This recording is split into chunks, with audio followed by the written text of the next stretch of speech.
नमस्कार प्रिय दर्शकों, जैसा आप सभी को ज्ञात है कि माघ का पवित्र महीना चल रहा है।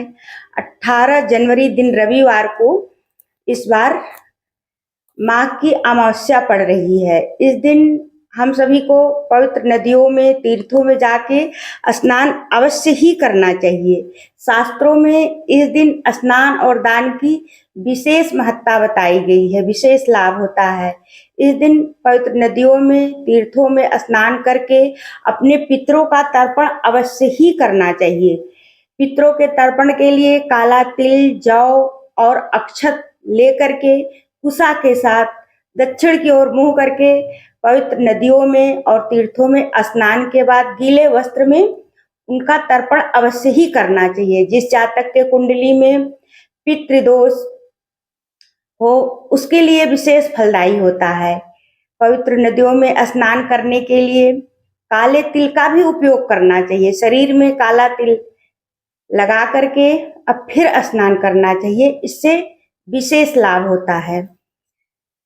पितरों का तर्पण करने से हमारे जीवन में आ रही बहुत सारी बाधाओं की मुक्ति भी मिलती है।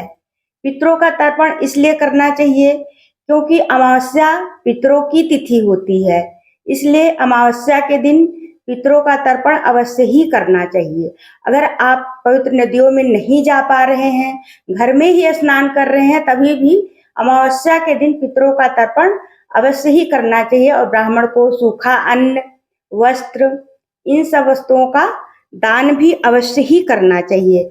और एक बात का अवश्य ध्यान रखना चाहिए पुरुषों के लिए विशेष तौर पर, अगर वो तीर्थों में, पवित्र नदियों में स्नान कर रहे हैं तो उसके बाद अपने शरीर को पोछे नहीं, क्योंकि बाल से जो जल गिरता है स्नान के बाद, उससे पितृदेव तृप्त होते हैं।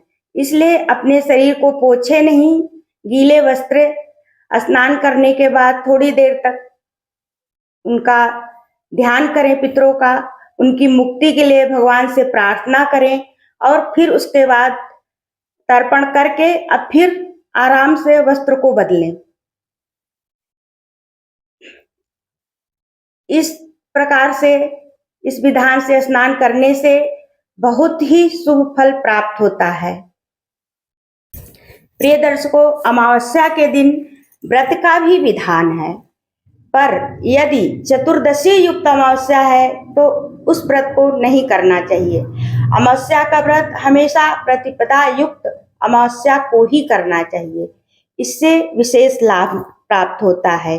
स्कंद पुराण में उल्लेख है, यदि माघ अमावस्या रविवार के दिन पड़े और व्यतिपात योग हो और श्रवण नक्षत्र हो तो ये अर्धोदय योग हो जाता है, अर्धोदय योग बन जाता है। इस योग से समस्त स्थानों का जल गंगा तुल्य हो जाता है, अर्थात गंगा के समान सारे जल पवित्र हो जाते हैं।